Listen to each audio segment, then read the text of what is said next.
അല്ല മുത്തുമണീസ് ഇന്ന് കുറച്ച് കരിമീനും കുറച്ച് സിലോപ്പിനും കിട്ടിയിട്ടുണ്ട് കേട്ടോ. അല്ല ഒന്ന് രണ്ടെണ്ണം മരിച്ചു പോയിട്ടുണ്ട്, ബാക്കിയുള്ളതെല്ലാം ജീവനുണ്ട് കേട്ടോ. ഈ ജീവനുള്ള മീനിനെ കണ്ട് കാശി നേരെ എൻ്റെ കൂടെ കളിക്കാൻ വേണ്ടി ഇറങ്ങിയിരിക്കുവാണേ. ഇത് അതിൻ്റെ കൂടെ ജീവനുള്ള മീനിനെ പിടിക്കാൻ വേണ്ടിയിട്ടോ കാശി നോക്കുന്നത്. അത് അതിൻ്റെ ജീവനും കൊണ്ട് ഓടുന്നുണ്ട്, അതിൻ്റെ വാലോടെ തൂക്കിയെടുക്കാനാട്ടോ കാശി നോക്കുന്നത്. പക്ഷെ പറ്റുന്നില്ല കേട്ടോ, അത് ആ ബക്കറ്റിനുള്ളിൽ തന്നെ കിടന്ന് കറങ്ങിക്കൊണ്ട് നടക്കുവാണ്.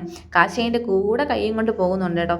അങ്ങനെ കറങ്ങി തിരിഞ്ഞ് കാശിയുടെ കയ്യിൽ ഒന്ന് കിട്ടിയിട്ടുണ്ട് കേട്ടോ. അത് ജീവനോടെ പിടയ്ക്കുന്നുണ്ടേ. ഇതാ കുറച്ച് നേരം കാശി അത് കയ്യിൽ വെച്ച് കളിക്കുന്നുണ്ട് കേട്ടോ. ഇത് ഏതാ അമ്മ മീനെന്നൊക്കെ ചോദിച്ചിട്ടാട്ടോ കാശി നിൽക്കുന്നത്. അങ്ങനെ കയ്യിൽ പിടിച്ച് അതിൻ്റെ ഭംഗിയെല്ലാം നോക്കുന്നുണ്ടേ. അങ്ങനെ നേരെ ഒരെണ്ണം കയ്യിലെടുത്തപ്പോൾ തന്നെ അത് കയ്യിൽ നിന്ന് വഴുതി താഴെ ബക്കറ്റിനുള്ളിലേക്ക് തിരിച്ചത് പോകുന്നുമുണ്ട് കേട്ടോ. അതോടെ കാശി പേടിച്ച് കേട്ടോ. അങ്ങനെ ഞാൻ വഴക്ക് പറഞ്ഞത് കൊണ്ട് നേരെ വീട്ടിനോട്ടത്തോട്ട് കയറി. നേരെ തന്നെ ഞാൻ മീനെല്ലാം ക്ലീൻ ചെയ്ത് വെച്ചിട്ടുണ്ടേ. ആ മീനെല്ലാം ക്ലീൻ ചെയ്തതിന് ശേഷം നമുക്കിതിനുള്ള മസാല തയ്യാറാക്കണം. നേരെ ഞാനൊരു മിക്സിയിലെ ജാർ എടുത്തിട്ടുണ്ട് കേട്ടോ. അതിലേക്ക് ഞാനൊരു 5-6 ചെറിയ ഉള്ളി മാത്രമേ ഞാൻ ആഡ് ചെയ്യുന്നുള്ളേ.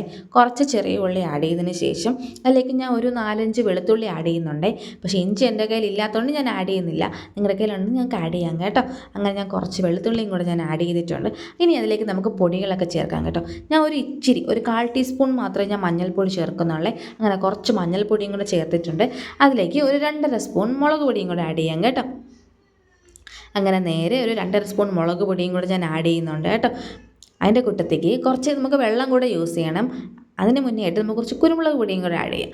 അപ്പോൾ നല്ല എരിവിനായിട്ട് കുറച്ച് കുരുമുളക് പൊടിയും കൂടെ ആഡ് ചെയ്തതിന് ശേഷം നിങ്ങളുടെ കയ്യിൽ ഹോം മെയ്ഡ് ഉണ്ടെങ്കിൽ നിങ്ങൾക്ക് അത് യൂസ് ചെയ്യാം കേട്ടോ. എൻ്റെ കയ്യിൽ പാക്കറ്റ് മാത്രമേ ഉള്ളൂ, സോ അതുകൊണ്ട് ഞാനത് മാത്രമായിട്ടോ ഞാൻ യൂസ് ചെയ്തത്.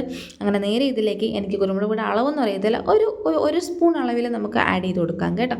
കുറച്ച് കുരുമുളക് പൊടിയും കൂടെ ആഡ് ചെയ്തതിന് ശേഷം കുറച്ച് വെള്ളം കൂടെ ആഡ് ചെയ്ത് നമുക്ക് നല്ലോണം മിക്സിയിലൊന്ന് ബ്ലെൻഡ് ചെയ്തെടുക്കണം കേട്ടോ. വെള്ളം ചേർത്തില്ലെങ്കിൽ അത് നല്ലോണം പേസ്റ്റ് ആവത്തില്ല, അതുകൊണ്ടാണ്. നേരെ കുറച്ച് ഉപ്പും കൂടെ നമുക്ക് ആഡ് ചെയ്യാം. അങ്ങനെ നേരെ ഇത് മിക്സിയിലോട്ടിട്ട് നമുക്ക് നല്ലോണം ഒന്ന് ബ്ലെൻഡ് ചെയ്തെടുക്കാവേ. കുറച്ച് നേരം അത് ടൈം എടുക്കും കേട്ടോ. കുറച്ച് വെള്ളം കൂടെ ആഡ് ചെയ്ത് നമുക്ക് പെട്ടെന്നത് അരഞ്ഞ് കിട്ടുവേ. നേരെ അത് മിക്സിയിലിട്ട് നല്ലോണം ഒന്ന് ബ്ലെൻഡ് ചെയ്തെടുക്കാം. ആ നേരം കൊണ്ട് നമുക്ക് എന്താ മീനൊന്ന് വരഞ്ഞെടുക്കണം. മീൻ ഞാൻ ഇതുവരെ വരഞ്ഞിട്ടില്ലായിരുന്നേ. അങ്ങനെ മീനെല്ലാം ഒന്ന് വരഞ്ഞെടുക്കാം കേട്ടോ. കത്തി പിന്നെ ഒട്ടും മൂർച്ച കാണത്തില്ല, ആവശ്യത്തിന് നോക്കിക്കഴിഞ്ഞാൽ കത്തി അങ്ങനെയാണല്ലോ. പിന്നെ നേരെ മീനെല്ലാം എൻ്റെ കയ്യിൽ നിൽക്കുന്നതേ ഇല്ല കേട്ടോ, അത് വഴുതി താഴെ പോവുകയാണേ. അങ്ങനെ കത്തി വെച്ച് നമ്മൾ ഈ ക്ലീൻ ചെയ്ത മീനെല്ലാം നല്ലോണം ഒന്ന് വരഞ്ഞെടുത്തതിന് ശേഷം ഞാനതൊരു വലിയൊരു പാത്രത്തിലേക്ക് മാറ്റുന്നുണ്ട് കേട്ടോ.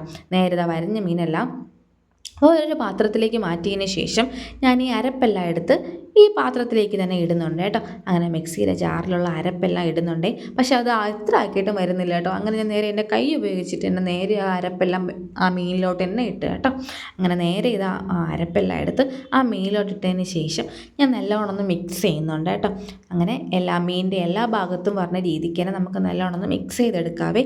അങ്ങനെ ഈ അരപ്പെല്ലാം ആക്കിയതിന് ശേഷം നല്ലോണം മീനെല്ലാം ഒന്ന് ഇതിനകത്ത് ഇട്ടിയതിനെ നല്ലോണം ഒന്നും ഇതാക്കിയെടുക്കുക കേട്ടോ. അരപ്പ് കുറച്ച് കൂടുതലുള്ളത് കൊണ്ട് വേറെ പ്രശ്നമൊന്നുമില്ല കേട്ടോ. നേരെ അതെല്ലാം കൂടെ ഒന്ന് ക്ലീൻ ചെയ്തെടുത്തതിന് ശേഷം ഞാനൊരു അതിൽ വെച്ച് തന്നെ ഞാൻ മൂടി നേരെ ഫ്രിഡ്ജിലോട്ട് മാറ്റുവാണ് കേട്ടോ.